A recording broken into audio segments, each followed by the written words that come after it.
Hello and welcome to another Customer Insights and Experience Share. I'm Zamir Javer, Jumpfactor CEO, and we have a special guest here today, Piper Foster Wilder from 60Hertz Energy, and she's here to share some of her experience in leading a growing company in the B2B space, as well as her experience in working with a lead generation partner, in this case, Jumpfactor, to help grow the firm. So welcome, Piper. Thanks for being here. Hi, Zamir. It's a pleasure. Thank you.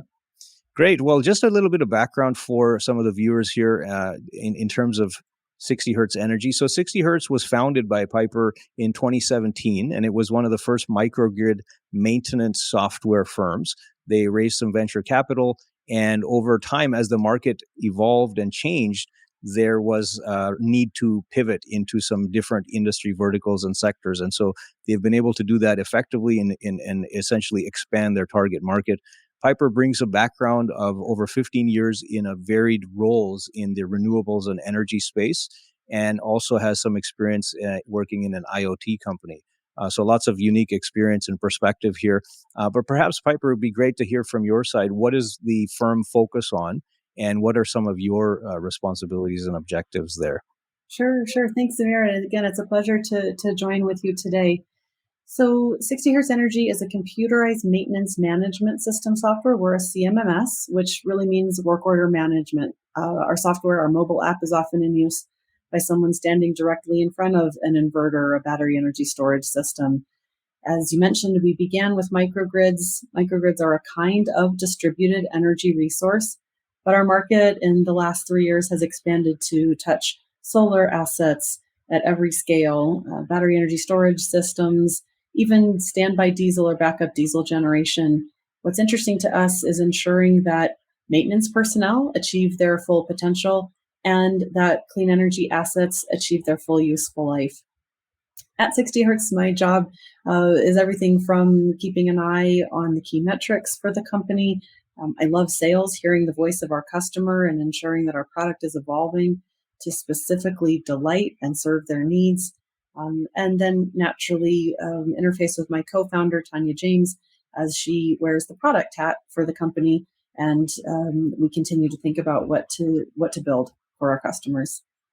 Great. Well, it sounds like you guys have a great product and solution set for the market there, and are very focused on what you bring to the table. And so, I see we started in our partnership about 2 years ago, July 2021. And your team had engaged with Jumpfactor to undertake a complete website overhaul and then initiate some digital inbound marketing through SEO and content and a combination of different tactics. What would you say led to that initial decision to move forward in that endeavor? And what were you doing before, and kind of how did that change in terms of growing revenue for the firm? From a marketing standpoint, we didn't exactly think we had a problem. We had been on a Squarespace website platform. We had modest Google Analytics and saw that at least some people were coming to our website every month. We had the sense that we should grow into a digital strategy, but really didn't have the vocabulary or the metrics to get there. However, one of my sales guys said he'd seen remarkable success at a prior company in terms of what Jumpfactor gave. So we decided to have an informational interview with a member of Jumpfactor's sales team. And the metrics this individual was able to show me in terms of where our competitors were in their digital strategy, the amount of lead generation they were likely seeing as a result of an estimated spend every month. And in contrast, where we were falling short, it was impossible to leave that single sales call without clear conviction that this was the next step for 60Hertz. Great. Yeah, you touched on something key. We're the beauty of the digital space is there's so much data available, and it's important that one is able to use that to identify opportunities in the market, also analyze your competition and see, is there a real area that you should focus on. And we like to make sure we can kind of bring that to the table so that basically you can make a data driven decision. And so when I sort of look at what's transpired over the time, we've worked on a complete website overhaul, which was completed. And then, of course, SEO and content being a long game, there was a ramp up of effort in terms of the execution, which led to some leading metrics that were improving, and then ultimately the outcome being, consistent lead flow. So I see some of the numbers here that we were able to bring the keyword visibility from about 30 or so keywords ranking to 360 keywords on the page one. Traffic seems like it's increased significantly from 2,000 visits a month up to 102,000, almost a 50x increase, which is pretty substantial. And then, of course, with this increase came the flow of leads, which it looks like from some of the notes here that, you've had months of 16, 18, height of 19 leads per month. And the important thing is that these are sales or what we'd call SQLs, qualified leads that have relevant businesses behind them, interested in something very specific. And perhaps you can shed some light on what's the quality of the leads been like, and how has this flow of leads affected the approach that you guys take internally from a sales perspective? Well, one of my favorite anecdotes about the quality of lead that has come through, I'll reflect on a solar developer in Spain. As some listeners may know, Spain and Portugal are internationally leading in terms of the quantity of solar that they're installing, and therefore the operational needs that they would have. For us to do prospecting or business development through more conventional channels in Europe is expensive and not appropriate for a company at our stage.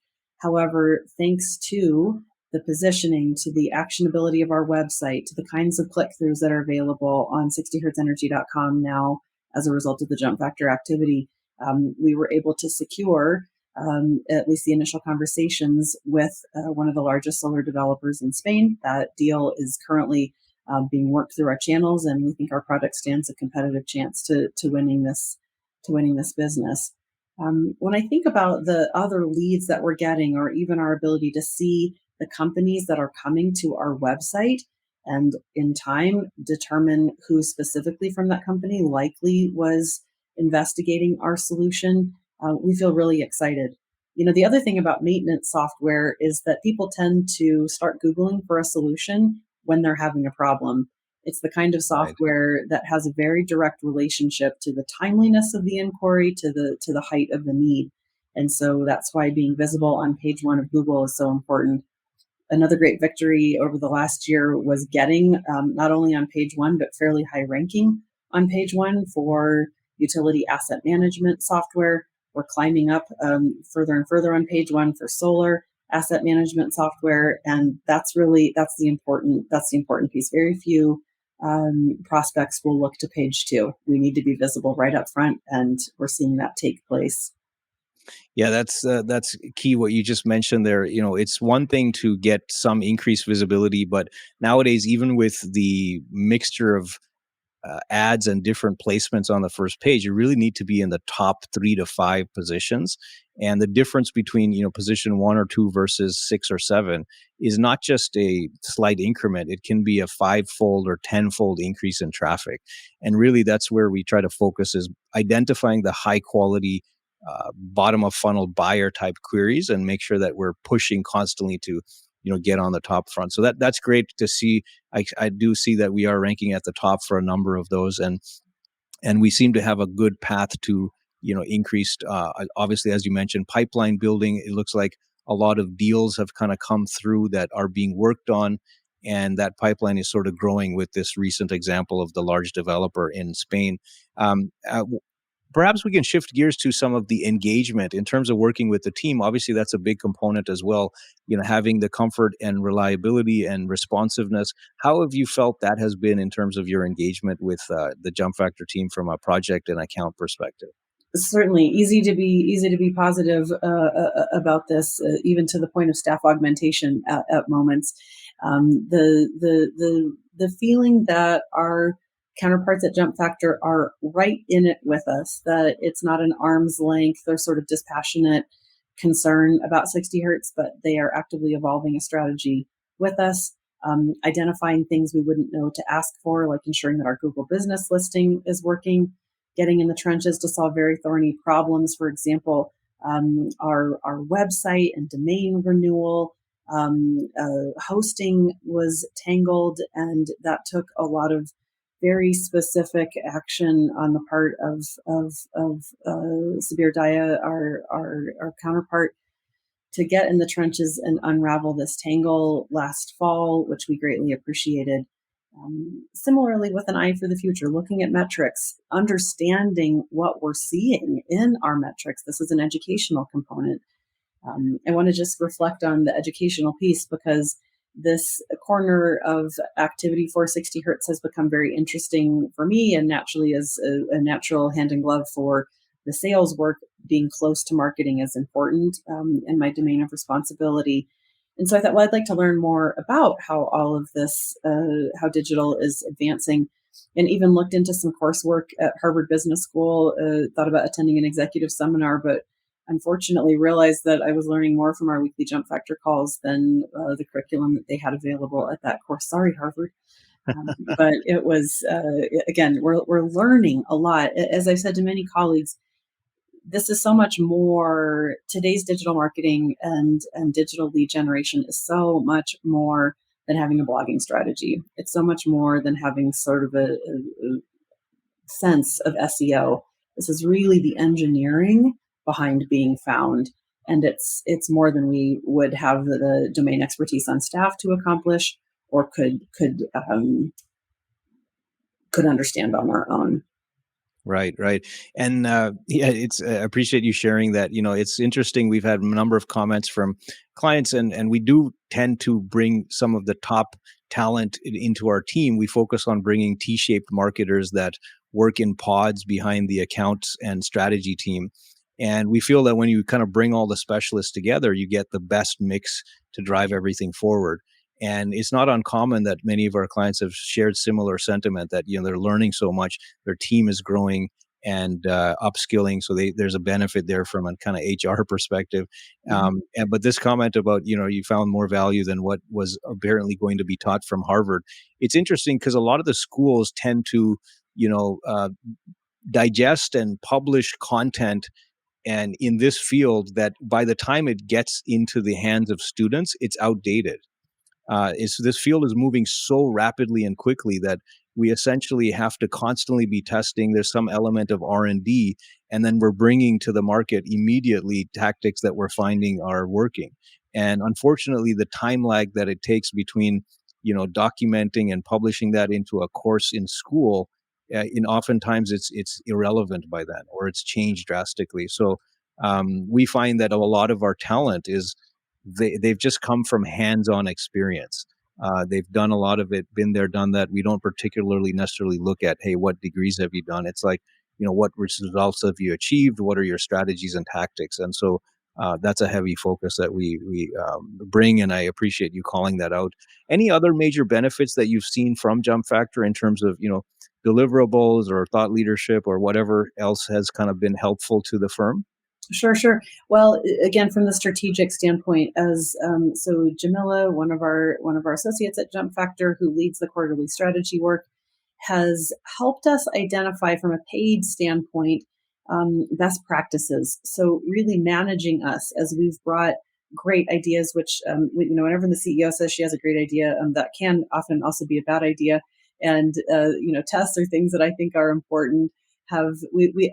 Jamila has been able to educate our team and say, well, here's why you might want to do that, but here's why we should wait. Or rather than switching up the kinds of content in our paid ad at this point, it is performing well. I know you're bored of it, but that doesn't mean the public is. And so we need to stay the course, or here are the triggers by which we would change that going forward. That kind of engagement is that true consultancy for which we are paying. Similarly, I'll cite the monthly blogging strategy. Writing a keyword indexed blog is a lot harder than it might appear.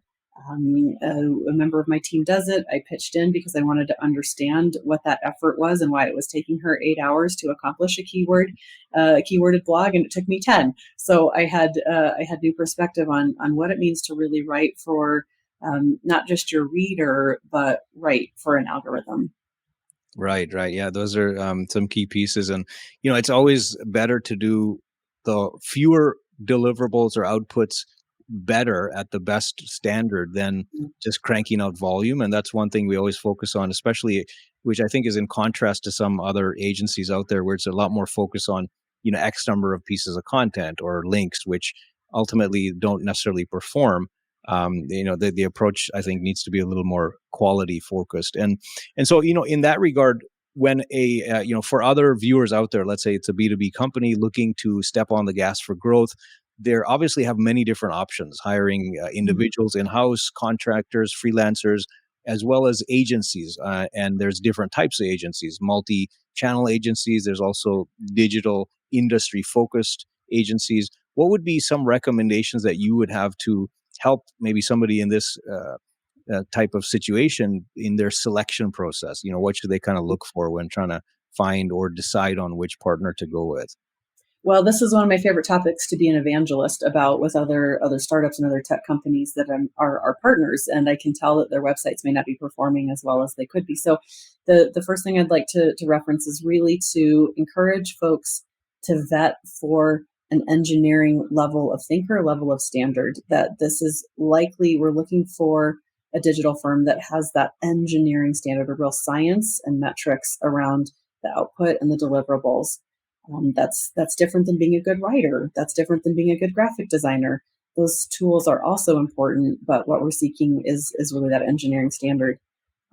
Second, I think it's important to understand how the team is keeping current or get a sense in an early interview of because just as you said earlier, the sector is changing so quickly. Algorithms change quickly too. And so we need to understand how the team is keeping up with that. Number three, I think it's helpful to understand prior domain. We came to Jumpfactor because you had served other customers that were active in the maintenance software space. There's a growing understanding of the energy space. This is not necessarily just for people, the B2B is a broad category. SaaS B2B is a very important other niche within this. And so screening for experience customer reference points that are most akin or aligned to the core business, I think would be important, and where Jumpfactor came ahead for us. Awesome. Wonderful. Well, I think that's been very helpful. Piper, thank you very much for taking the time to share some of your insights. I'm sure it'll be very valuable to other founders or executives in the marketing perspective in terms of, what to look for, what does a successful campaign resemble, and also some of the things to kind of watch for when selecting a vendor. So I want to thank you for your time. We really appreciate it and look forward to the continued partnership. Likewise, Amir, thank you. It's wonderful to be part of the Jumpfactor family. Awesome. Talk soon. Cheers. Thank you.